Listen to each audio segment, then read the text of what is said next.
Tonight on Inside Story, dark secrets, strange rituals, inciting hatred and fear. This, for God's sake, was a bloody murder. 2 shocking murders. A teenager executed by his own brother. The wife and I walked around for a week, 10 days. Didn't know where we were or what we were doing. A young mother fatally trapped in a web of black magic and sex. She was scared. The next thing I know, I'm on top of Melissa. My hands are around her throat. And in the shadows, the manipulators pulling the strings. The school teacher was a member of the notorious Ku Klux Klan. It's a little bit scary that something like that can be on your back doorstep. Hey, piss off. Absolute shock.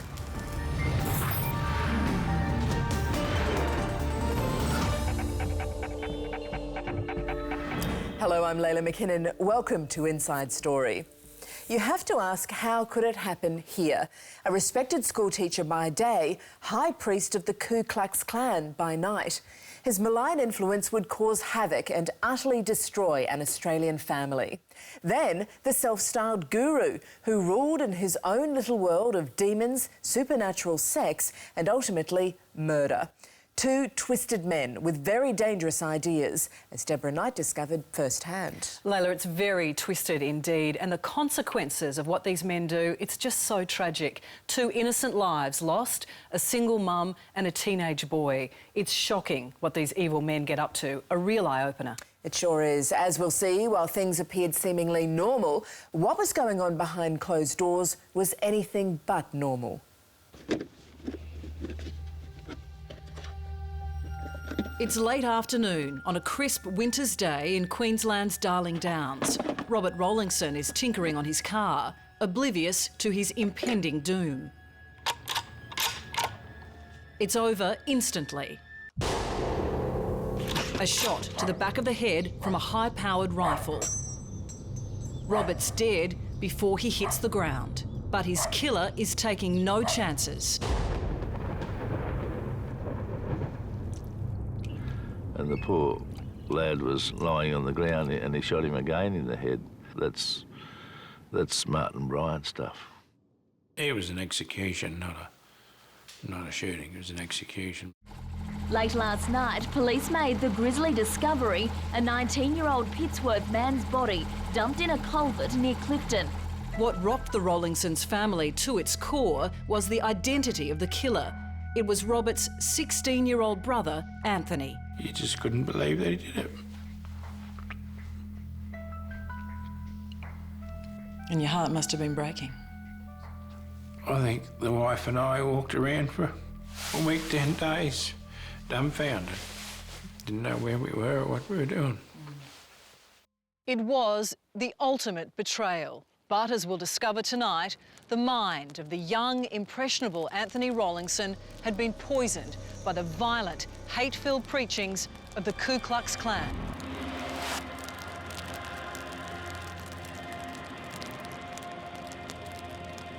The KKK is a despicable quasi-terrorist group of idiots who've got a history of violence.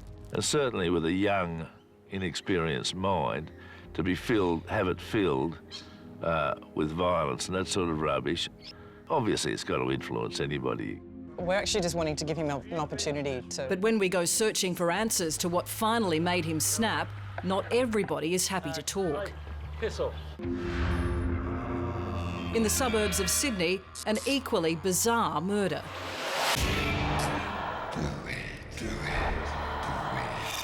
Melissa Mayfield died at the hands of a controlling sexual predator after being drawn into the dark world of the supernatural.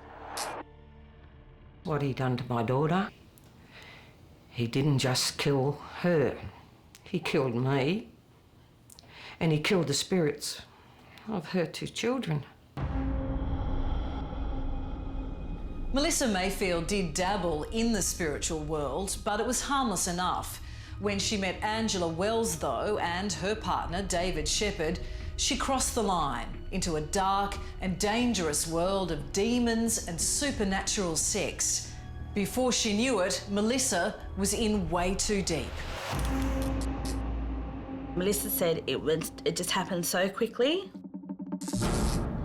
She was in shock and she said she didn't willingly partake in it. She didn't? No. She felt dirty. She felt demoralised. Everything she stands for, she felt she had lost. Melissa's life was soon dominated by Shepherd and Wells. The couple claimed they could channel spirits, and it was one of these spirits that finally drove them to kill. July 2007, and the rural community of Pittsworth is in mourning. Small town like this, I mean, yeah, it was a bit of a shock.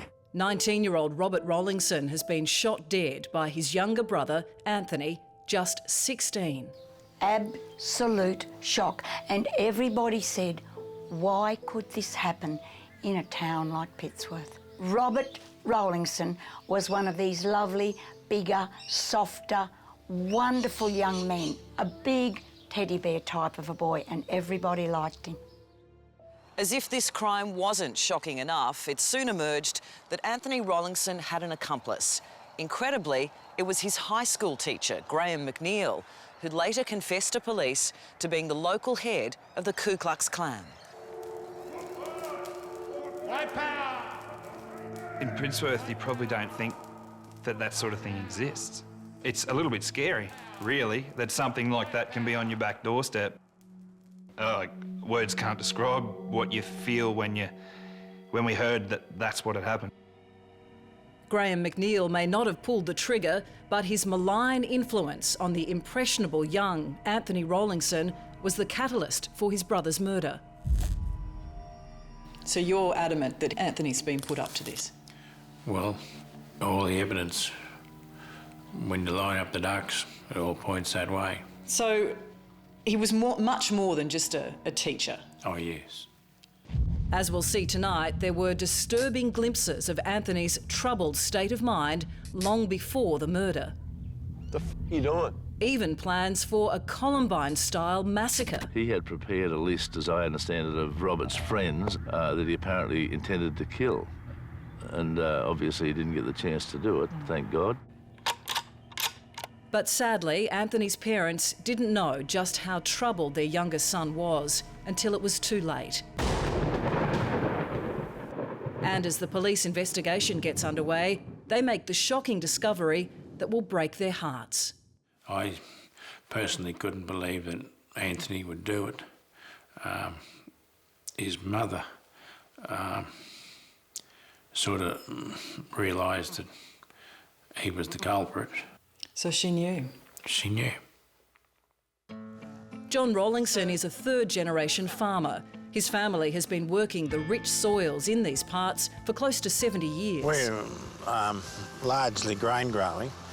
And the farm has been your life, really? You've been on the farm since a boy? Yep. It was always John's dream his two boys, Robert and Anthony, would take over when he retired, until that fateful winter's afternoon in 2007.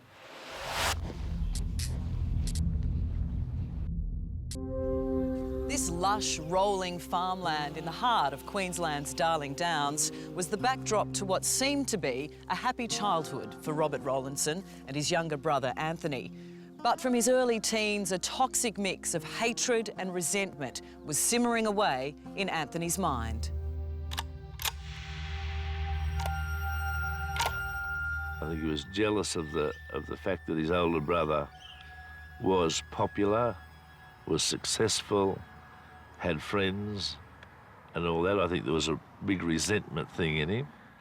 But I think that he was twisted by McNeil. Certainly Robert, an apprentice motor mechanic, and his young brother Anthony, a gifted student, couldn't be more different.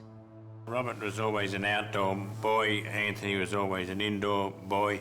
We used to often call him nocturnal because you only see him at night. He'd be in his room all day, whatever he was doing with the games. How would you say their relationship was? There was some friction between the two boys, but I mean, there was nothing major as far as we were concerned. School friend John Stevens remembers Robert Rollinson as a gregarious knockabout bloke who loved his footy, fast cars and girls. Mate, Robert was just a great mate. He was always there to talk to and pick you up. He was just a ball of laughter. He was a little bit crazy at times, but that's what Robert was, and that's why everyone loved him. What sort of person was Anthony? Just seemed to me a little bit withheld and was never friendly and warm, never warm, I suppose you would say. As he grew older, Anthony became increasingly withdrawn, his behaviour more and more bizarre. Other students here at Pittsworth High School say he became obsessed with violent video games and guns, and even fantasised about killing someone. It was just a matter of time before he did. There was word out that there was a hit list, and a large group of good mates and friends and associates, I suppose you'd say, were on this list, and that in itself's a little bit bone-chilling. And you were on that list too, weren't you? Word has it, yeah. Yeah. While Anthony was shunned by fellow students, he became close to one of his teachers, Graham McNeil. McNeil was also a counsellor at Pittsworth High, but this seemingly respectable man had a dark secret. He was a high priest of the Ku Klux Klan. No, I think he had really evil intent. You can put a lot of that down to he's just a weirdo or something like that, but the bloke was a school teacher. And in Anthony Rollinson, the manipulative Graham McNeil found a willing student for his twisted teachings. This kid, I think, was possibly like a sponge, and he just soaked it all up. And when you've got somebody with ideas that are very different and way out, and you're a child with an inquiring mind, you soak it all up readily. Remember, he was 16. 16. It appears what finally drove Anthony to murder his brother was a seemingly minor incident here at the family farm. Robert had discovered secret evidence of Graham McNeil's involvement with the Ku Klux Klan. When Robert threatened to go to the police, Anthony decided his brother had to die. The terrible climax to this family tragedy came on the afternoon of July 15, 2007, while the boys' parents were visiting friends after going to church.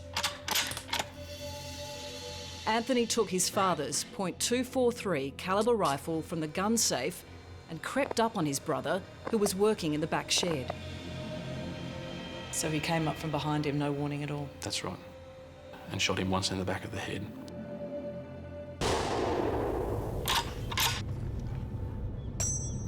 He then walked over, stood over Robert and shot him a second time.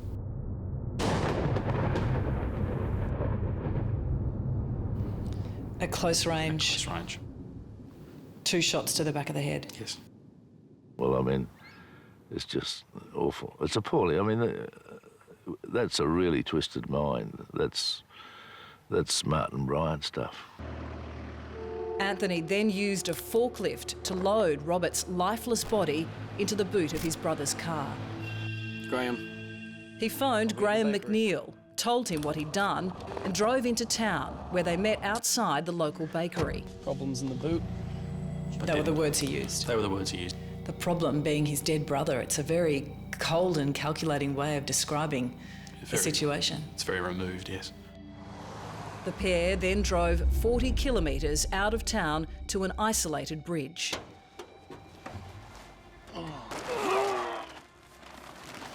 So they've chucked it over the edge, and then what? Anthony's come down to where we are here and has dragged Robert's body underneath the bridge. So he's dragged him underneath, out of sight? Yes. And then they've gone back into town?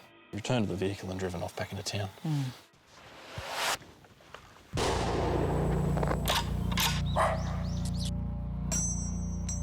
Robert Rollinson has been shot dead by his younger brother Anthony, his body dumped under a bridge with the help of his teacher, Graham McNeil. When Robert didn't return home that Sunday night, his parents weren't unduly concerned, and it would be 2 days before they learned the shocking truth. So did you have a gut feeling that something was wrong? Not specifically. When one of his mates rang up and said that they found the car in a back street of Pittsworth, we wondered what was going on. Meanwhile, Anthony Rollinson continued to act as if nothing had happened. The day after the murder, going to school as normal. So he didn't show any unusual behaviour? Not from his behaviour, but when you start looking at things, you picked up this wasn't right and that wasn't right, and you started putting it all together, and it just all led one way. Alarm bells rang for John Rollinson when he discovered a large pool of blood and spent rifle casings near this machinery shed. There was also blood on a fork tractor parked nearby. When he quizzed his younger son about it, Anthony told him he'd shot a cat. Instantly, John knew his son was lying. He knew Anthony had done something terrible. We knew something had gone on. His mother sort of realised that he was the culprit. So she knew? She knew. Do you know anything about the disappearance of your brother? No comment. No comment. When police first interviewed Anthony, he lied. He was evasive. He treated it all as a bit of a joke. I had informed him that I'd shot a cat. Just describe it, mate. Fairy with a tail. A cat. But he finally confessed to the murder. I then proceeded to come up from behind him with the 243 rifle and I shot him from behind twice. He said his head exploded like a watermelon when I pulled the trigger. And he just came out with that? Out of the, yes. Completely out of the blue? Yep. So what was the response to police when he said that? Just complete shock. That, particularly in the manner in which it was delivered, was quite unexpected. And what sort of manner was that? Again, very calm, very measured, in control. And no emotion? No emotion. Or remorse? Not at all. 2 days after Robert Rollinson disappeared, police gave his parents the news they'd been dreading. His body had been found dumped here in this culvert at the remote Ryford waterway, about 40 minutes' drive from the family farm. He'd been shot twice in the back of the head at point-blank range. It was an execution, not a shooting. It was an execution because you don't put two bullets in like that. And your heart must have been breaking. I think the wife and I walked around for a week, 10 days, dumbfounded. Didn't know where we were or what we were doing. I think you go into like a disbelief. It didn't happen. It couldn't have happened. The old Blue Falcon's going to come roaring around the corner sideways any minute, and Robbo's going to be driving it. You know what I mean? It's not. I think you try and you don't let it in, if you know what I mean. You try and pretend that it hasn't happened, and everything's going to be all right. Despite his, at times, graphic confession, Anthony Rollinson refused to implicate his accomplice, Graham McNeil. So did he ring you before you got home? Yes. And what was that conversation about? Can't remember. So you had a conversation on Sunday, and you can't recall what it was about? No. He never made admissions to being with Mr McNeil at all. In fact, he said that he had transported the body himself. He had removed the body from the car himself and placed it under the bridge himself. He never placed Mr McNeil anywhere at the scene. McNeil eventually came under suspicion after police discovered Anthony had phoned him on the afternoon of the murder. When police arrived at Graham McNeil's house, they were shocked to find white robes, hoods and race hate material. The school teacher was a member of the notorious white supremacist group, the Ku Klux Klan.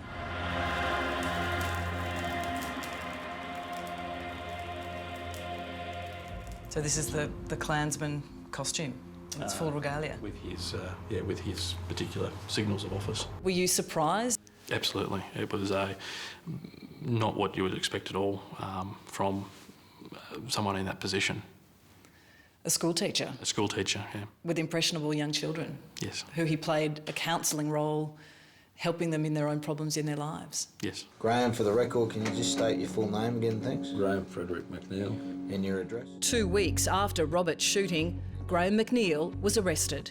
What's your role in the Klan? I am the chaplain. Does that make you some sort of head of the Klan? Or? I'm one of the Imperial officers, yes. And just like Anthony Rollinson, he was arrogant and evasive when questioned by police. Did you have any concern at all that you had assisted someone Yes, I did. after the completion of a murder? But he finally admitted he'd helped dispose of the body claiming he'd only done so because he was scared of Anthony. I'm in the middle of nowhere. I'm thinking that I'm sitting next to a young fellow who's done this. Yeah. And to be quite honest, I don't think would have had any problem doing it to me. So he was concerned for his own safety? Absolutely. And then why did he not then go to police after it all occurred? That's the question we don't know the answer to. Oh, bullshit. I'll tell you what he feared for. He feared if they got hold of Anthony, Anthony might spill the beans about all the other crap that was going on. Fear, good God, no. Anthony Rollinson and Graham McNeil were tried separately. Rollinson pleaded guilty to his brother's murder, but he continued to protect McNeil, denying he had any influence over him whatsoever. So you're adamant that he's been put up to this? Well, all the evidence point that way. Anthony won't talk about it, and McNeil's never said anything about it. So, but all the evidence, when you line up the ducks, it all points that way. Anthony Rollinson was sentenced to life in jail with a minimum 15 years. The sentencing judge described the crime as heinous and said Anthony had displayed absolutely no remorse. Do you think that a 16-year-old deserved a penalty that harsh? I tend to think he deserved it. And has he ever expressed any remorse? Not about his brother, no. Graham McNeil pleaded guilty to helping Anthony dispose of his brother's body and of lying to police. He received 8 years in prison, but was released after just 3 years. Mr McNeil, would you mind just having a quick chat? Unbelievably, he's now back in Pittsworth, living with his parents. Mr McNeil? But he refuses to talk about the case. Hey, piss off.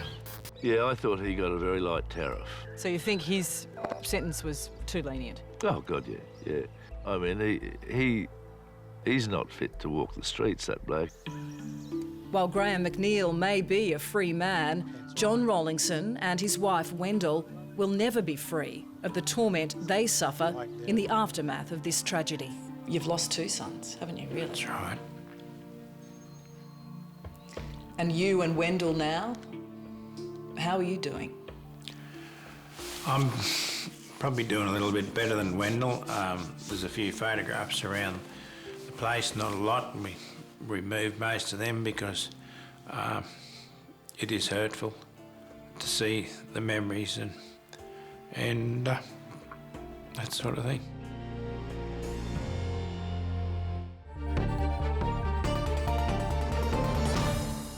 She was easy prey, an impressionable young mother searching for some meaning in her life.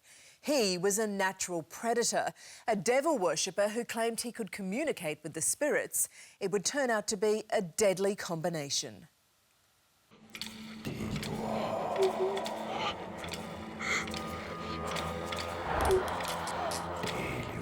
In Sydney's suburbs, a brutal attack on a terrified woman.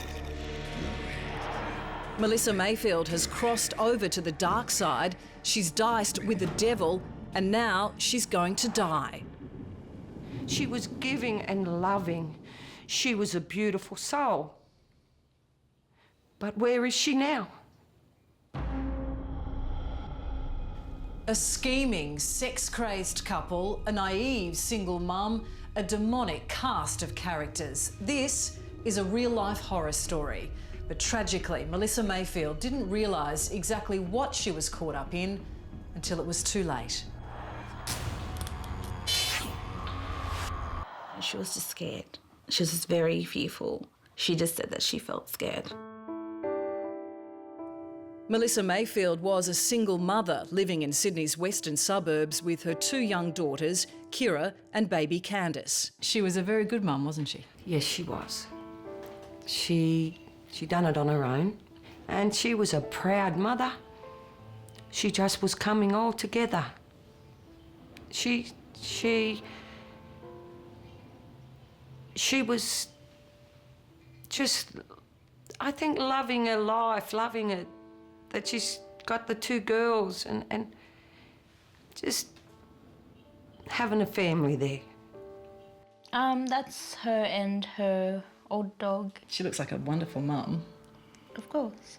Melissa's eldest daughter, Kira, was only 12 when her mother was murdered, but the memories are still vivid. What do you remember about her? She was really hyper. Yeah, she was always very active and hyper and stuff, very talkative, not shy. Yeah, she was nice. Melissa had always been interested in the spiritual world, something she'd inherited from her mother, Donna May. I brought my daughter up that there's another side out there. I tried to show her the whole world, to open her up to that. Not doing black magic and stuff. My daughter wouldn't know anything about stuff like that. My daughter would never go near the bad. But when Melissa met Angela Wells and her partner, David Shepherd, that all began to change. They soon became the best of friends. Before long, though, a much darker side to this couple emerged. So he tried to put on characters? Yeah, he'd put on a different voice and stuff and act like he was possessed and stuff. And it really creeped us out. And why do you think he was doing that? Probably to try and take control of my mum. Shepherd claimed he was a psychic who could channel spirits, and he preyed on Melissa's trust and naivety, saying he could help her connect with her dead grandmother. You think that Melissa would have been open to being manipulated? She believes in her friends, and if one of her friends was to say something to her, she'd believe that friend. Melissa's former schoolmate, Kelly Chapman, introduced her to Angela, a decision she bitterly regrets. For a very long time, I felt it was my fault. And do you still dwell on that now? A bit. What started out as little more than a flirtation with the occult soon spiralled out of control. Before long, David Shepherd convinced Melissa that she was possessed, but he had a solution. He could drive out her demons by sleeping with her. Melissa said it just happened so quickly. She was in shock, and she said she didn't willingly partake in it. What did she say about having sex with David? She felt dirty. She felt demoralised. Everything she stands for, she felt she had lost. David and Angela now had total control over Melissa, but Angela was getting increasingly jealous of her husband's growing attraction towards her friend. Angela's a very jealous person. I've known Angela for quite a few years, and she was very jealous. Melissa decided that she had to escape the dark world that she'd been drawn into, but it wasn't that easy. He was telling her things like, don't go to work today, you're going to get killed by a drunk truck driver. You will die if you leave the house. Telling her to take clippings of her hair and her daughter's hair and put them outside the house, which when we looked up on the internet was a devil call card. So how did that make her feel? She was scared, but she was scared to go to the police. And scared because? Because she didn't know how bad David would get. Melissa had good reason to be scared of David Shepherd and Angela Wells, and in the weeks leading up to her murder, she thought she'd finally gotten them out of her life. And then, in the early hours of June the 14th, 2006, Melissa was proved terribly wrong.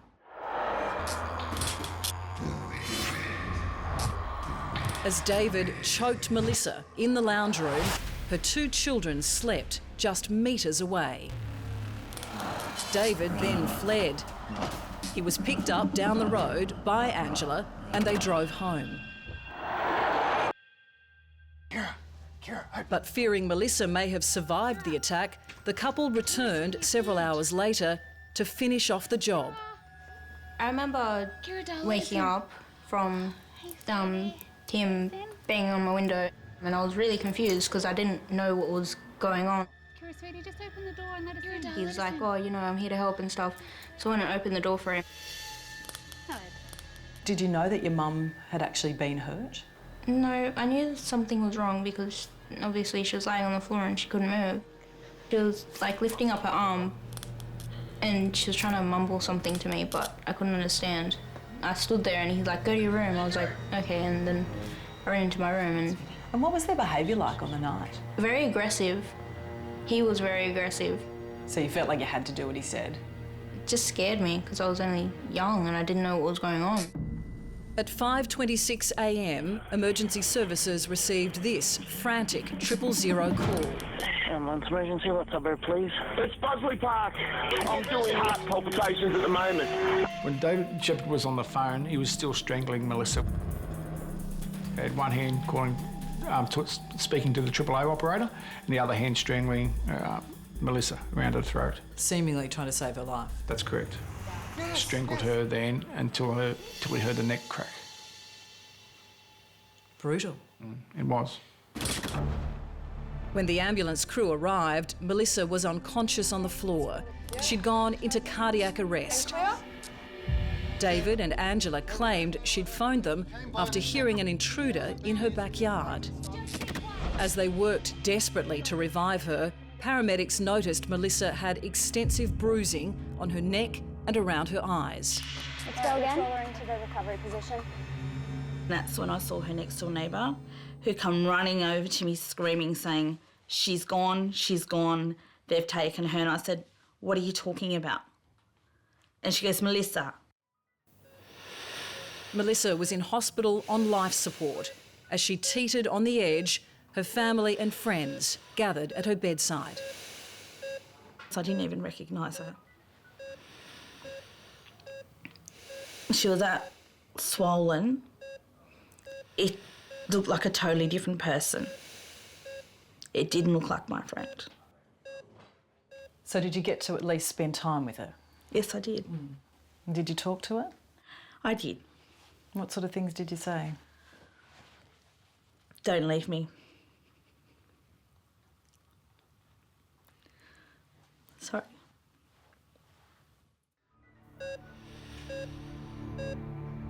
Melissa Mayfield is in hospital after a brutal attack at her home. She's in a coma, brain dead. I was fine until I saw her, and then I kind of broke down. Like all the bruises and stuff. That's what kind of freaked me out a lot.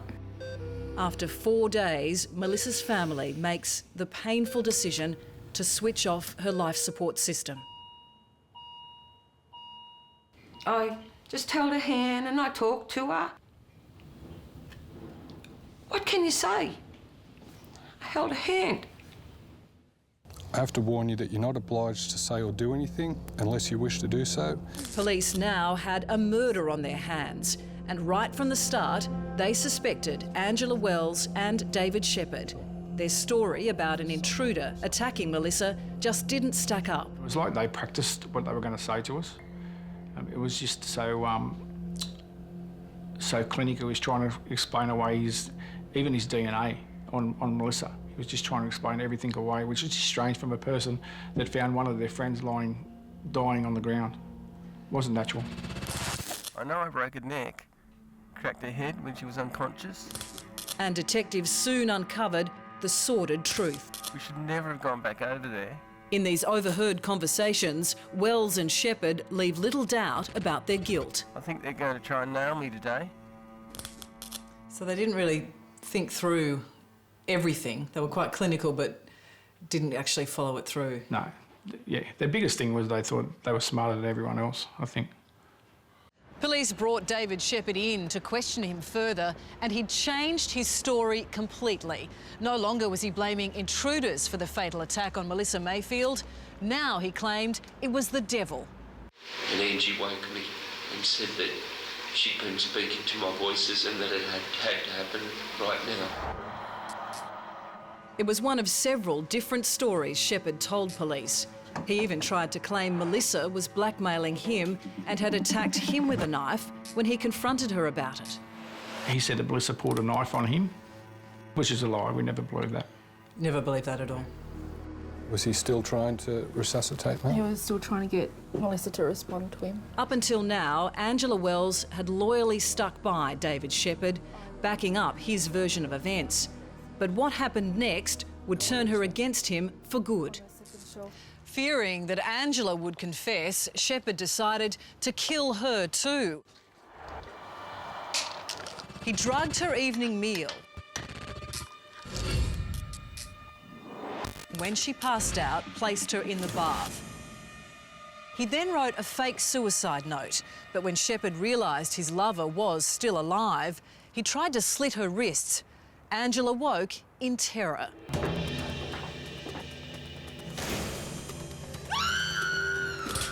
That alerted police, who were listening in. She goes from snoring to this blood-curdling scream. It was terrible. And you could hear that all very clearly? Yes. Could you get into the position where you think David was at that time? Police interviewed Angela, and now she turned on Shepherd. David was strangling Melissa with his hands. She admitted she'd lied to protect her partner and gave a graphic account of how he strangled Melissa Mayfield. After he tried strangling, he put his knee into her throat and pushed down with his mind until her neck cracked. So she implicated David entirely in the crime? Yeah. Basically rolled over. But I know I didn't strangle Melissa like everyone thinks.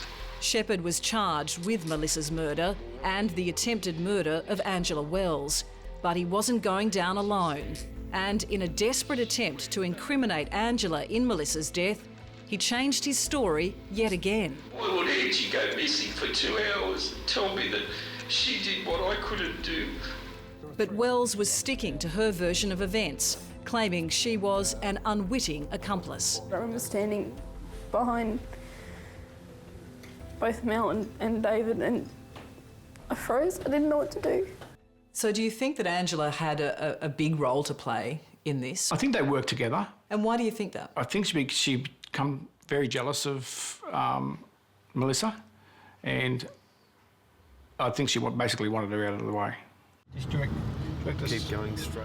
Shepherd later took police to the car park where he and Wells disposed of Melissa's handbag to support their story that she'd been robbed by an intruder. Here, detectives found some of Melissa's hair clips and bobby pins and her bag in a nearby drain.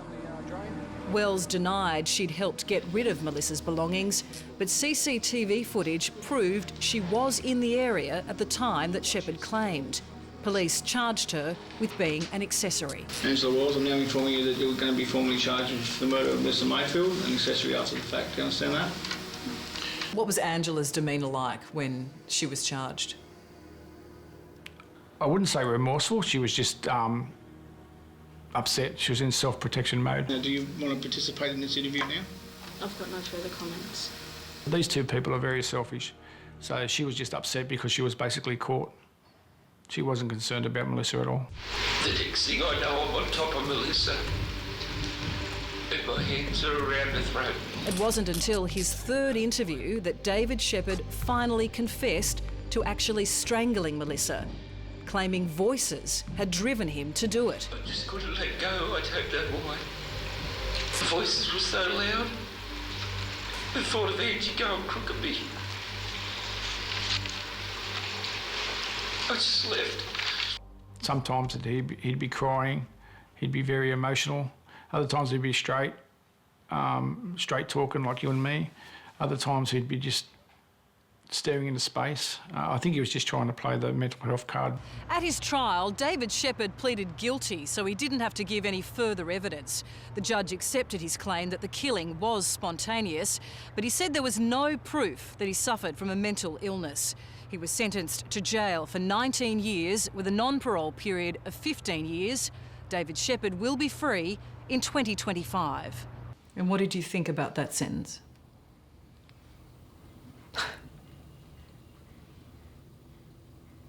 Free meal every day, shower, dentist, doctors,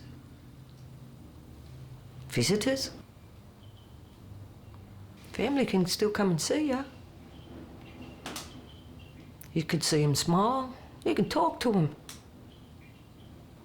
I can't. At her trial, Angela Wells pleaded guilty to being an accessory. In sentencing her, the judge described her as an unreliable witness of questionable credibility. Wells served just 18 months in prison. I didn't think justice was done. I thought she got away basically scot-free for what she had done. Having driven David to her house Knowing what he was going to do, she's a very manipulative lady. She's also a manipulative person and very selfish. And she had the power to protect her friend. That's right. And she didn't. Yeah. Melissa Mayfield was betrayed by friends, strangled in her own lounge room while her daughters slept. Just why David Shepherd attacked Melissa Mayfield that night has never been fully explained. Shepherd blamed it on inner voices, demons urging him to kill, a claim dismissed as nonsense at his trial. But even the judge conceded that Shepherd's interest in the supernatural could well have driven him to murder. They were jealous of who she was. Because my daughter was beautiful and she was very pretty and loving, and she had the package. And what do you think about when you see your mum? Eldest daughter Kira was 12 at the time of this terrible family tragedy. Her baby sister Candice just 18 months old. And do you think about her often? Yeah, it just like sometimes when I'll meet someone new, I'll be like, my mum would like you, stuff like that. Yeah. Melissa Mayfield's killer, David Shepherd, is now behind bars at Cooma Prison. He'll be there for another 11 years, but his accomplice, Angela Wells, is free. If you ever bumped into Angela, what do you think you'd say? I hope I don't. Because I wouldn't be saying anything. What would you be doing? I'd probably go to jail. You hate her that much? Beyond words. I cry. I cry more than tears. I cry.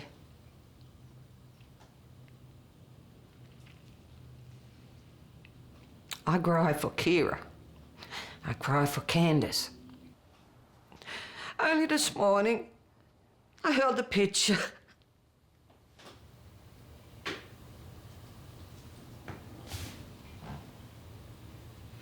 And I was cuddling it and holding it.